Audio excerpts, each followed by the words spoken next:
C'est une joie de pouvoir partager ces quelques vérités avec vous, des vérités qui ont bouleversé des vies, des vérités que nous connaissons d'une manière générale, mais quand nous les mettons en pratique, quand nous commençons à l'appliquer à nos vies, nous voyons effectivement ce qui s'est passé à la croix et comment cette réalité peut aujourd'hui, au jour d'aujourd'hui, changer des vies, changer des familles, guérir des couples. Et nous l'avons expérimenté dans notre propre vie et j'aimerais vraiment de tout mon cœur vous partager cela. Ce thème, c'est comment nous pouvons appliquer la puissance du sang de Jésus-Christ sur nos couples, sur nos vies, sur nos familles et voir le résultat. Là, j'ai pris quelques images que vous voyez, c'est des familles de différents types. La Bible nous dit qu'ils l'ont vaincu dans l'Apocalypse chapitre 12, verset 11. Il nous est dit qu'ils l'ont vaincu à cause du sang de l'agneau et de la parole de leur témoignage. Mais j'aimerais seulement m'arrêter sur cette réalité. Ils l'ont vaincu à cause du sang de l'agneau. Il mis pour les saints, il mis pour l'Église, ils l'ont vaincu. Et l'apostrophe mis pour l'ennemi de nos âmes, l'accusateur de nos frères, celui qui veut détruire les familles, celui qui veut détruire les couples. Or, Dieu a créé la famille, Dieu a créé le couple qui est à l'image même de lui, le Seigneur. Et je vais m'arrêter ce matin sur la puissance du sang de Jésus-Christ. Et si nous l'appliquons, parce que je sais que c'est des vérités que nous connaissons, des vérités que nous avons l'habitude de dire, mais d'une manière parfois un peu à la va-vite, et puis on laisse tomber. J'aimerais vous dire que ce que je vais partager avec vous, même s'il n'y avait pas de lumière, même si je n'avais pas de support devant moi, j'en parlerai parce que c'est quelque chose qui est maintenant, qui fait partie de ma vie. Je l'applique, je le vis chaque matin, chaque jour.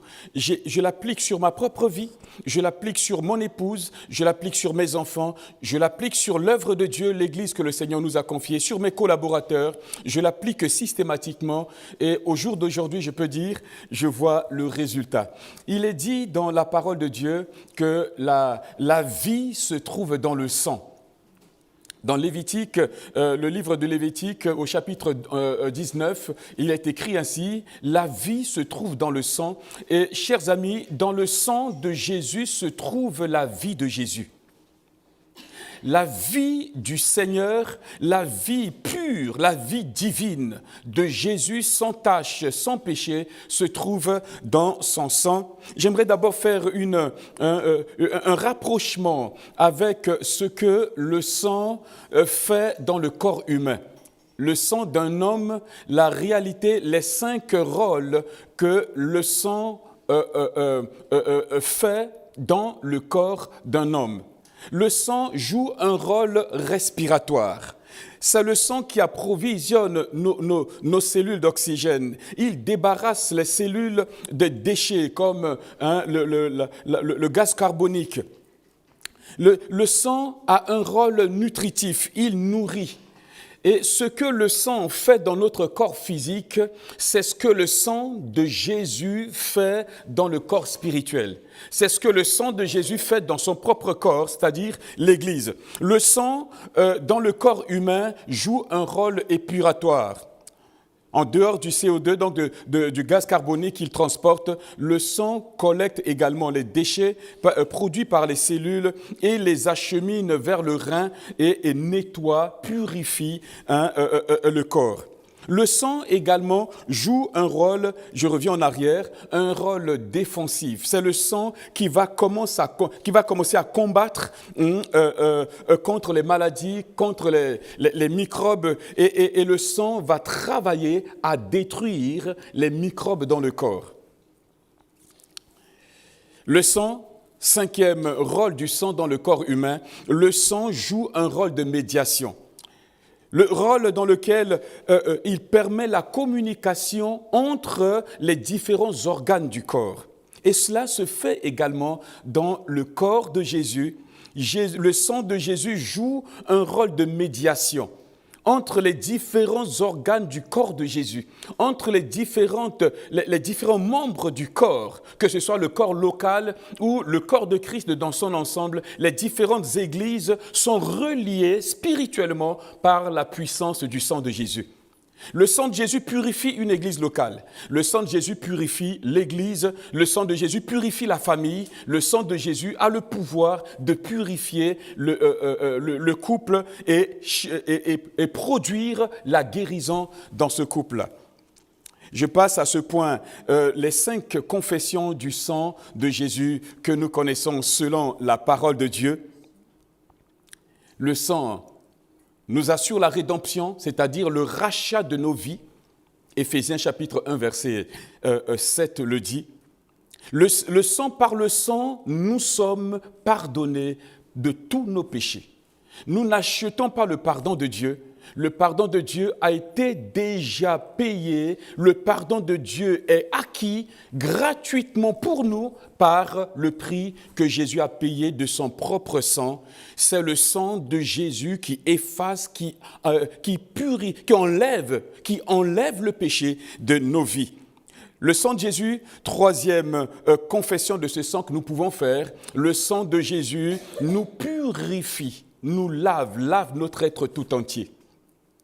Le sang de Jésus nous justifie, nous déclare justes devant Dieu. Dieu a décidé de nous rendre justes parce que son Fils Jésus a payé le prix de sa justice. Et aujourd'hui, nous pouvons dire, nous sommes libres, nous sommes justes. Je suis juste, non pas parce que j'aurais fait quelque chose, mais simplement parce que Jésus l'a fait pour moi. Le sang de Jésus nous sanctifie, c'est-à-dire nous met à part pour Dieu. Il nous met à part par rapport au péché et il nous met à part pour que nous soyons entre les mains de Dieu un instrument de bénédiction. Je reviens sur ces 5 points rapidement. Je vais dire, je suis racheté par le sang de Jésus-Christ. Je le déclare, je suis racheté par le sang de Jésus. Je suis pardonné de tous mes péchés par le sang de Jésus et je suis continuellement pardonné.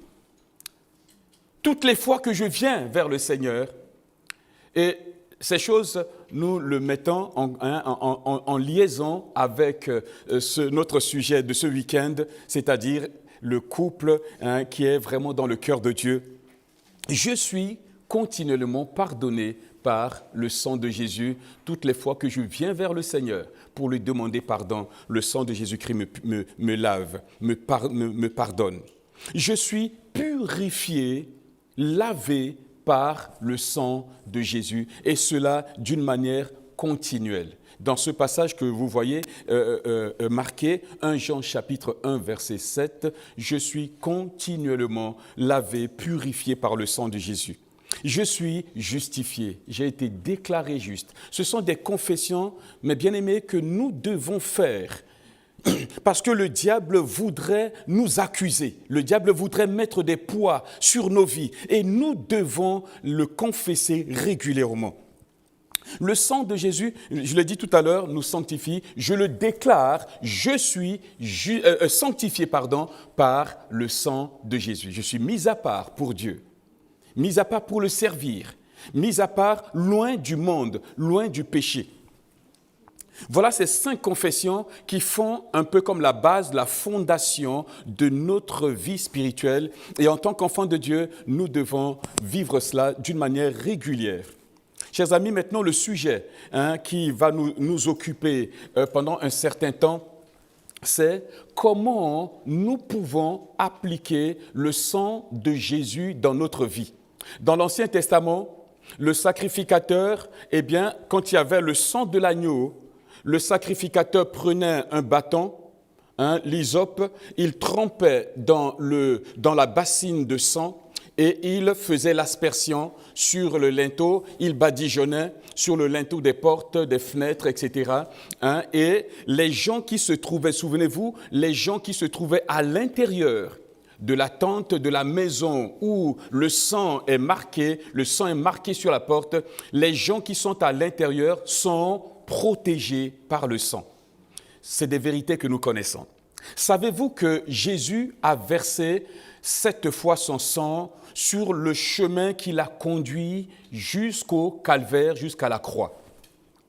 Et la réalité de ce que je partage avec vous, c'est non seulement appliquer le sang de Jésus d'une manière générale, globale, mais comme un chirurgien, non plus la médecine générale, mais la médecine pointue, dans des points spécifiques, nous allons apprendre à appliquer en détail le sang de Jésus.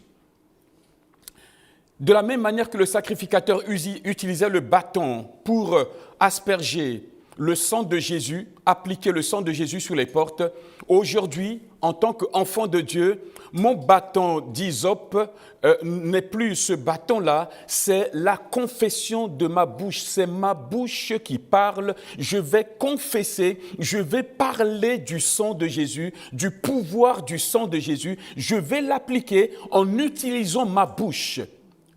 Mon hysope aujourd'hui, mon bâton aujourd'hui, c'est la confession de la parole qui sort de ma bouche et cela va créer un effet spirituel dans ma vie, dans mon foyer, dans mon couple, dans mon église, dans mon entourage, là où je travaille peut-être et un peu partout. Je l'ai dit, Jésus a versé 7 fois son sang. Mais en réalité, Jésus a versé 8 fois son sang. La toute première fois où Jésus a versé son sang, c'est au moment de sa circoncision. Nous ne touchons pas cela, mais nous voudrions voir les 7 autres fois où Jésus, à partir du moment où il fut arrêté et jusqu'à la crucifixion, ce qui s'est passé, à partir de ce moment-là, Jésus a versé 7 fois son sang. La première fois, Jésus a versé son sang dans le jardin de la solitude, le jardin de Gethsémani. Nous y reviendrons tout à l'heure, je vais énumérer rapidement. La deuxième fois, cela n'est pas dit dans les évangiles, mais la deuxième fois, Jésus a versé son sang. Ésaïe nous dit qu'ils lui ont arraché sa barbe. Ils lui ont arraché sa barbe. Et quand on arrache la barbe à quelqu'un, effectivement, du sang sort, du sang coule. La troisième fois, Jésus a reçu une couronne d'épines sur sa tête. Ils n'ont pas posé simplement la couronne d'épines. Ils lui ont enfoncé la couronne. Et à un moment donné, dans un des évangiles, ils lui ont même frappé la tête alors que la couronne d'épines se trouvait sur sa tête. La quatrième fois, c'est le fouet lorsque les soldats romains lui ont attaché les mains et ont commencé à le frapper sur son dos. La cinquième fois, ses mains ont été percées. La sixième fois, ses pieds ont été percés. Et la septième fois, le soldat romain a pris une lance et lui a enfoncé dans le côté. À 7 reprises, votre Seigneur, votre Sauveur, mon Seigneur, mon Sauveur, a versé son sang pour mon rachat. Nous allons voir maintenant en détail, chers amis. Comme je l'ai dit tout à l'heure, il y a la médecine générale, mais aussi la médecine spécifique, où maintenant on peut utiliser d'une manière très pointue la valeur, la puissance qui se trouve dans le sang de Jésus-Christ, notre Seigneur. Et j'aimerais vous inviter, mes chers amis, chers frères et sœurs, ne négligez pas la valeur du sang de Jésus, la puissance du sang de l'ennemi, de Jésus. L'ennemi sera désarmé dans tous les domaines de notre vie par la puissance du sang de Jésus-Christ. Chers amis, avant de toucher ces points, ce qui m'a frappé vraiment dans ma vie, dans ma marche avec le Seigneur, c'est de voir comment le péché a détruit l'homme. Cet homme qui a été créé à l'image de Dieu, avec un potentiel illimité. Cet homme qui a été appelé à vivre éternellement, parce que Adam n'était pas créé pour mourir. Cet homme était appelé à vivre avec Dieu pour toujours. Le péché est entré, le péché a fait un ravage, le péché a pollué, le péché a détruit, le péché a perverti, l'image de Dieu a été salie. Et même au jour d'aujourd'hui, voyez-vous, nous avons accepté Jésus. Paul nous dit ceci, si quelqu'un est en Christ, il est une nouvelle création. Les choses anciennes sont passées. Voici, toutes choses sont devenues nouvelles. Mais en réalité, dans notre vie, mes amis, là, l'apôtre Paul parle de la position spirituelle que nous avons en Jésus-Christ. Mais dans la réalité, dans notre expérience de tous les jours, nous avons encore des lacunes. Et ces lacunes-là sont encore les conséquences de cette dépravation que le péché, de ce que le péché a laissé comme impact. Mais grâce soit rendue à Dieu, notre Seigneur, notre Père, en Jésus-Christ, il nous transforme. En Jésus-Christ, il nous change. En Jésus-Christ, il veut libérer le potentiel qui est en nous. Là où parfois certaines choses sont bloquées à l'intérieur de nous. En Jésus-Christ, Dieu nous libère. L'homme est tellement complexe. Dieu nous a créés esprit, âme et corps. Et bien souvent, les gens passent énormément de temps à embellir l'enveloppe extérieure qu'est le corps. Bien sûr, il faut le faire. Bien sûr, il faut le faire. Mais en réalité, ma santé véritable ne commence pas sur cette enveloppe que nous voyons, sur le corps, le look, comme on le dit aujourd'hui, mais ma véritable vie, ma véritable santé commence depuis mon intérieur, depuis mon esprit, et touche mon âme et mon corps. Normalement, mon corps devait être le reflet de cette beauté intérieure de l'esprit et de l'âme. Mon esprit, est constitué de ma conscience, est constitué de mon intuition et du lieu de l'adoration, de la communion avec Dieu.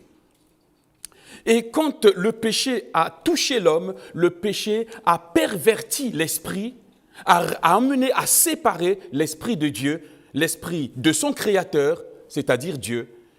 La conscience a été touchée, polluée. L'intuition a été touchée et notre communion a été touchée.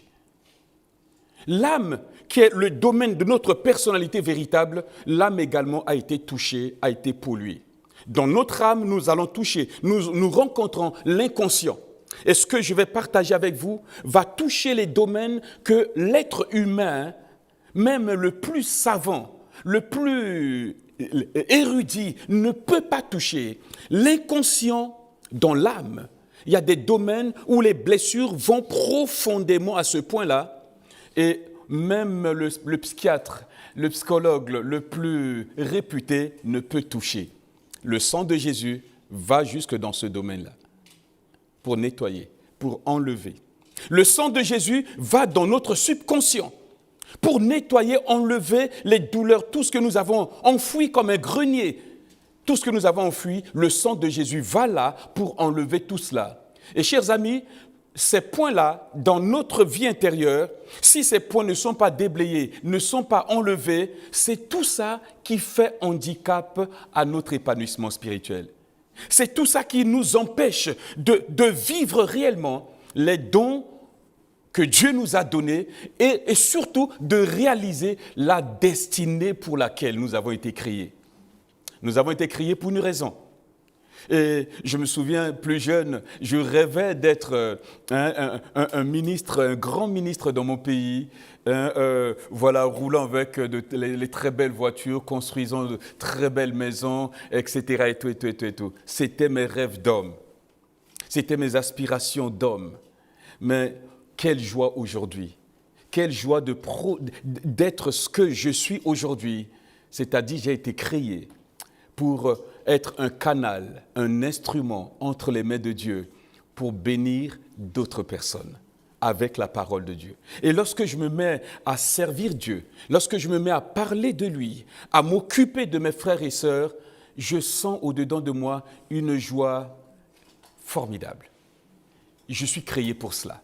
Voilà ma destinée. Et je suis en train de réaliser ma destinée. Et toi, mon frère ou ma sœur, c'est ainsi que tu dois te voir. Et tu dois travailler comme ce chirurgien, comme ce spécialiste à enlever tout ce qui peut te bloquer sur ton chemin pour t'empêcher de réaliser cette belle destinée que le Seigneur t'a donnée. Donc le sang de Jésus va nettoyer ton subconscient. Le sang de Jésus va nettoyer également ton conscient. C'est un domaine, là tu es conscient des choses qui se passent, ton vécu. Tu as la mémoire est ravivée, tu sais, et le sang de Jésus va toucher ce domaine-là. Le sang de Jésus va nettoyer la mémoire, enlever effacer de ton ardoise certaines situations, certains vécus. Le sang de Jésus va nettoyer parce que Jésus veut te guérir profondément et c'est le sang de Jésus qui va le réaliser. En appliquant systématiquement, ne te relâche pas, ne lâche pas prise, en appliquant continuellement le sang de Jésus-Christ, d'une manière fidèle, la puissance du sang de Jésus va agir dans ta vie et tu verras la différence comme je te le dis. Le sang de Jésus-Christ va toucher ta volonté. Il y a des moments, à force de faire des choses, eh bien notre volonté faiblit. Nos choix deviennent difficiles. Nous vivons dans la confusion. Quand tu appliques le sang de Jésus va commencer à nettoyer ta volonté, à enlever les parties un peu paralysantes dans ta volonté, et ta volonté va se redresser pour faire le bon choix pour Dieu. Les peurs vont partir et tu vas être bien libre pour choisir pour ton Dieu. Le sang de Jésus-Christ va nettoyer tes émotions, va guérir tes émotions, les nettoyer, enlever tout ce qui est pas. Et nous allons le toucher tout à l'heure. Le sang de Jésus va, comme je l'ai dit tout à l'heure, toucher ton psychique. Là où les choix ont laissé des blessures au niveau de ton psychique, le sang de Jésus va toucher, va nettoyer, va enlever tout cela. Et je vais plus loin, et c'est ce que nous allons toucher dans les détails tout à l'heure. Le sang de Jésus va toucher ton corps. La puissance du sang de Jésus te guérit physiquement. Nous avons des témoignages à donner dans ce domaine-là. Voilà, je situe un peu la toile de fond de ce que nous allons partager et nous allons considérer la première effusion du sang de Jésus-Christ que je vous inviterai tout à l'heure à appliquer dans votre vie personnellement. Je le fais pour ma vie, pour mon foyer, pour mon couple, pour ma famille, pour l'Église. Je le fais d'une manière régulière. Si ce n'est pas tous les matins, je le fais d'une manière régulière. C'est le sang, mes amis, qui a coulé dans le jardin de Gethsémane lorsque Jésus était là dans cette nuit noire, dans la solitude. Jésus savait que l'heure était arrivée. À plusieurs reprises, dans l'évangile de Jean, Jean nous dit que son heure n'était pas encore arrivée. Mais cette nuit-là, le Fils de Dieu, le Fils de l'homme, savait que son heure était arrivée. Quelle était cette heure? C'était l'heure de la croix. C'était l'heure de la rédemption. C'était l'heure du sacrifice. L'heure où il verra le Père à un moment donné lui tourner le dos. Et c'était ce temps-là. Et le Seigneur va se mettre à prier. La Bible nous dit il priait tellement intensement que ses vaisseaux ont explosé. Et du sang sortait mêlé à la sueur. Imaginez, mes amis, c'était la nuit, mais néanmoins, il avait de la sueur. C'était la nuit tellement que c'était intense. L'angoisse était là, l'anxiété, la souffrance, le stress, la peur de la mort aussi. Parce qu'à un moment donné, il a dit, « Père, n'y a-t-il pas une autre solution pour que la coupe s'éloigne de moi ?» Il commençait quelque part, en tant qu'homme, à douter. Il a dit, « Père », à un moment donné, il s'est ressaisi, « Non pas ce que moi je veux, mais ce que toi tu veux. » Ce sang-là, mes amis, je l'ai marqué, ça parle de la fidélité. Quand tu appliques ce sang sur ta vie, ce sang-là te marque de la fidélité du Fils qui est allé jusqu'au bout de sa mission en servant le Père, en servant la volonté, en honorant la volonté de son Père jusqu'au bout. Jésus a assumé la responsabilité de son appel. Il n'a pas cédé sous la pression. Et chers amis, voilà, c'est ça. Jésus a délaissé sa propre volonté face à celle du Père. Jésus a triomphé de la trahison. Pourquoi? Parce qu'en ce moment-là, Judas l'avait déjà trahi. Judas est parti. L'un de ses meilleurs, de ses 12, celui qui a vécu avec lui pendant 3 ans et demi. Jésus a vécu la trahison. Jésus a vécu la déception, les angoisses, le torpiller, le stress dans cette nuit noire. Jésus faisait face à tout cela. Et, chers amis, dans notre vie, qui n'a pas été trahi? Qui n'a pas subi de déception des gens très proches? Peut-être as-tu été trahi par ton conjoint. As-tu été trahi par un ami très proche, par un membre de la famille? Jésus a connu cela. Jésus a connu ces déceptions profondes. Jésus a connu ces luttes-là, ce stress, ces angoisses-là. Jésus a connu. Et dans cette nuit-là, le Fils de Dieu était aux prises à tout cela et il va triompher. Il a triomphé. Il a dit, mais Père, il n'y a pas autre solution. Parfois aussi, il nous arrive de dire, mais Seigneur, y a-t-il pas un autre chemin? Y a-t-il pas autre chose que de vivre ce que je vais vivre, de ce que j'endure? Jésus, chers amis, a connu cela. Il peut arriver à toi ou à moi de vivre des situations comme ça.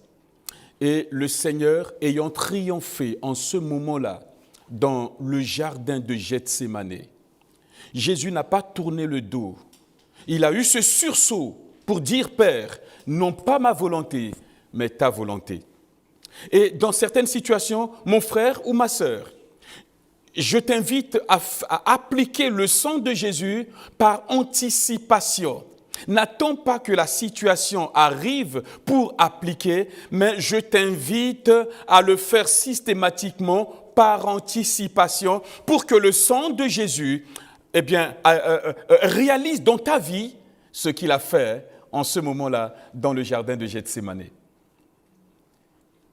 Applique le sang de Jésus sur cette douleur de trahison que tu as vécue. Applique le sang de Jésus sur les déceptions, sur les abandons. Il a été abandonné en ce moment-là, voyez-vous.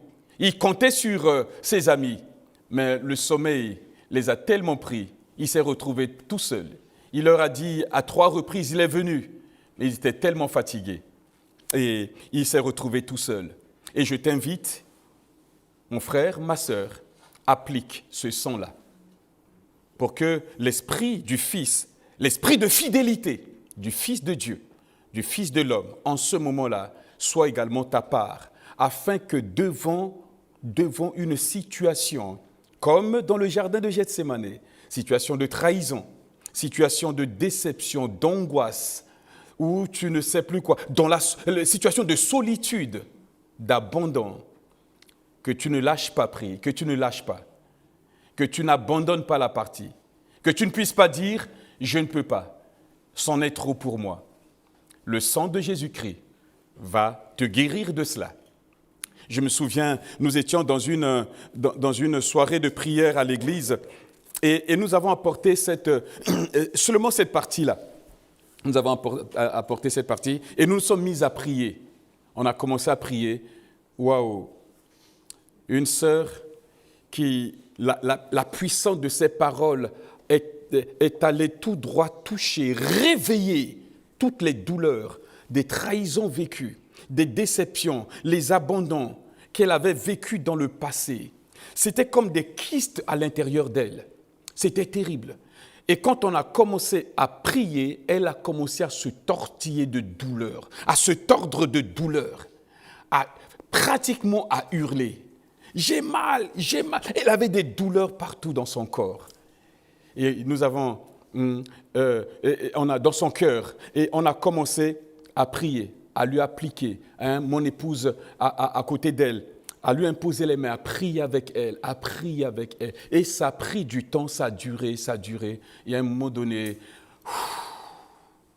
c'était fini. Elle était libérée. Il y a une puissance dans le sang de Jésus-Christ.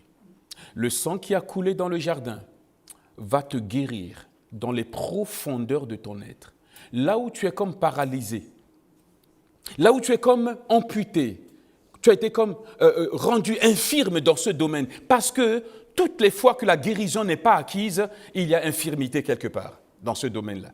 Et le sang de Jésus va te guérir. Voilà un type à peu près de prière que nous pouvons faire.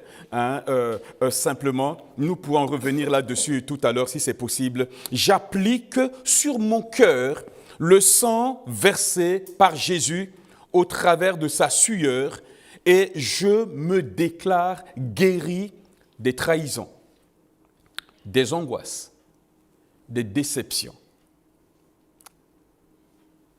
J'ajouterai des abandons. Je le dis rapidement, mais dans votre culte personnel, prenez du temps. Parce que quand vous allez dire trahison, vos mémoires vont s'ouvrir. Les images vont remonter. Les douleurs, les sentiments, les émotions liées à ces images, à ces vidéos à l'intérieur, qui étaient comme stoppées, les vidéos vont commencer à se dérouler. En ce moment-là, les douleurs vont remonter. Prenez du temps, n'ayez pas peur. Le Saint-Esprit est avec vous. Le Saint-Esprit va agir pour guérir vos vies, vos cœurs, vos mémoires, en ce moment-là, de toutes ces circonstances du passé qui vous ont meurtri, qui vous ont fait du mal. Et Jésus le sait. Toujours dans ce sens, je demande pardon à Dieu pour la rancune, pour l'amertume, pour l'envie de vengeance. Et je pardonne aussi à tous ceux qui m'ont trahi, tous ceux qui m'ont abandonné, tous ceux qui m'ont blessé. Il est une chose, mes amis, que nous soyons blessés. Mais généralement, quand on est blessé, il y a une réaction personnelle. Et là, c'est maintenant notre part. Généralement, quand la douleur vient, la réaction, c'est aussi chercher à nous défendre. La rancune vient, l'amertume se manifeste, l'envie même parfois de se venger. Et là, au plus profond de nous, nous n'osons pas dire « je vais me venger » parce que, étant chrétien, ce n'est pas un mot tellement approprié pour notre milieu, mais à l'intérieur de nous, c'est souvent, on ne pense pas moins. On souhaite du mal à la personne, aux personnes. Et voilà. Demandez pardon à Dieu. Que Dieu, Seigneur, je te demande pardon. J'ai nourri tout cela au-dedans de moi. Je te demande pardon pour l'amertume, pour ce désir de me venger. Je te demande pardon. Et je vais pardonner telle personne. Et parfois, mes amis, certains pardons ne sont pas faciles, vous le savez bien, à donner. Ce n'est pas facile. Mais de la même manière que Jésus a pardonné, c'est ton tour. Demande la grâce du pardon pour te libérer de cela. Il y va d'abord de ta vie, de ta santé. Voilà, bien-aimé, la première effusion du sang de Jésus, sa réalité. Je ne vais pas simplement dire, je proclame le sang de Jésus. Certes, c'est vrai, mais j'aimerais t'amener maintenant d'une manière très spécifique, d'une manière très précise, à viser des domaines très clairs. Et quand tu seras guéri, tu verras, toi-même tu pourras témoigner que le sang de Jésus a été efficace dans ce domaine-là. Et c'est ce que nous pouvons, nous l'avons expérimenté, que le Seigneur puisse vous bénir. La deuxième effusion du sang de Jésus, c'est ce sang qui a coulé lorsque sa barbe a été arrachée. C'est le prophète Ésaïe qui nous le dit.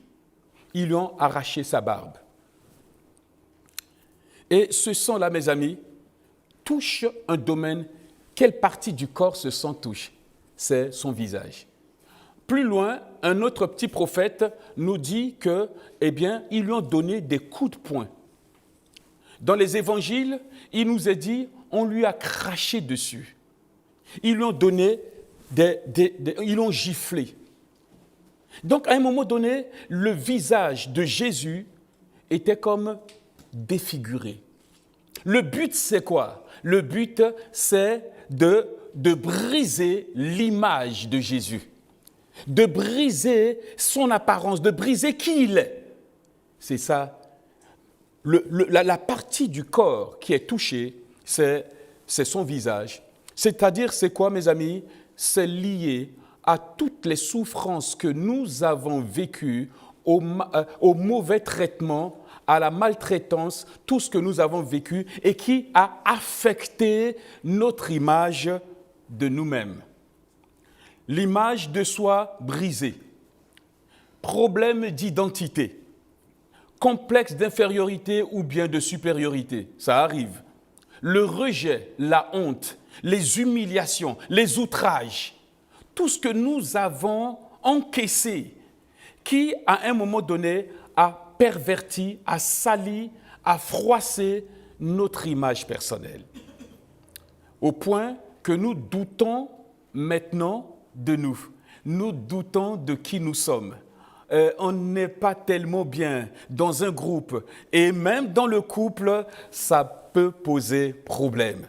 Ce problème de rejet est bien souvent à la racine de divorce, à la racine de beaucoup. Parce qu'on est toujours en train de chercher une personne à être quelqu'un qu'on n'est pas, parce que l'image que nous avons de nous a été détruite, malheureusement.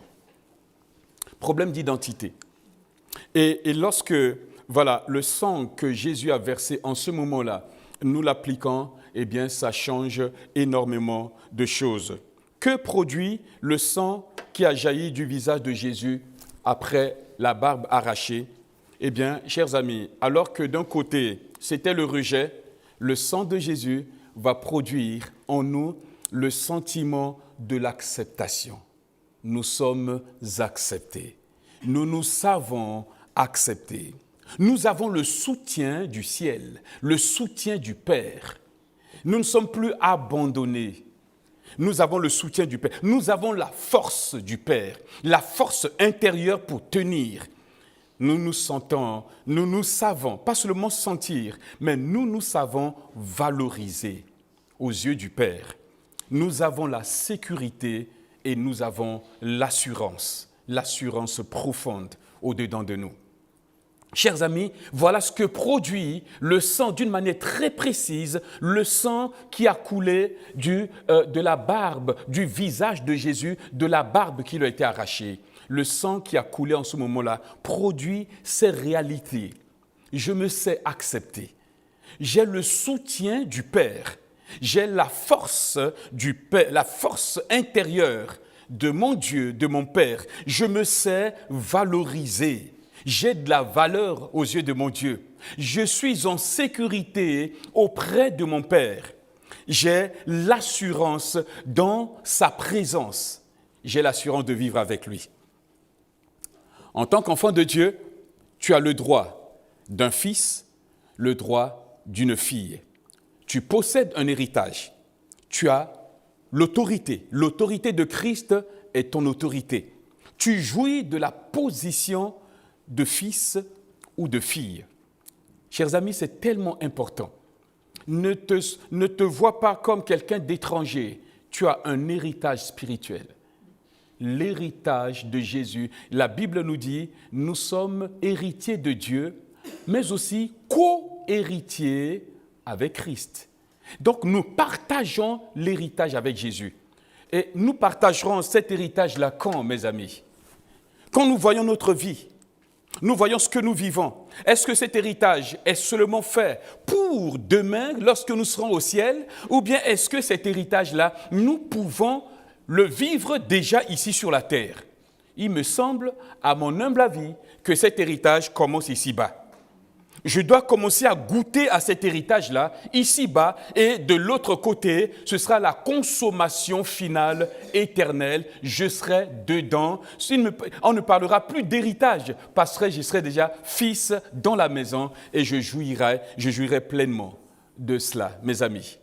Et j'aimerais vraiment que nous prenions conscience de cela. Tu as autorité, c'est une position de fils. Tu es loin d'être un esclave. Tu es loin d'être une servante. Tu es loin d'être un serviteur. Tu es fils dans la maison de ton Père. Et cet esprit de fils va changer notre comment on appelle ça, notre comportement, notre façon de vivre, l'esprit de fils va complètement changer nos attitudes, notre manière d'être. La maison de notre Père devient notre maison. Nos frères et les autres chrétiens de l'Église font partie de ma famille. Mes frères et mes sœurs. On peut s'embrouiller, peu importe. À un moment donné, on se réconcilie et on continue. Parce que la famille, c'est la famille.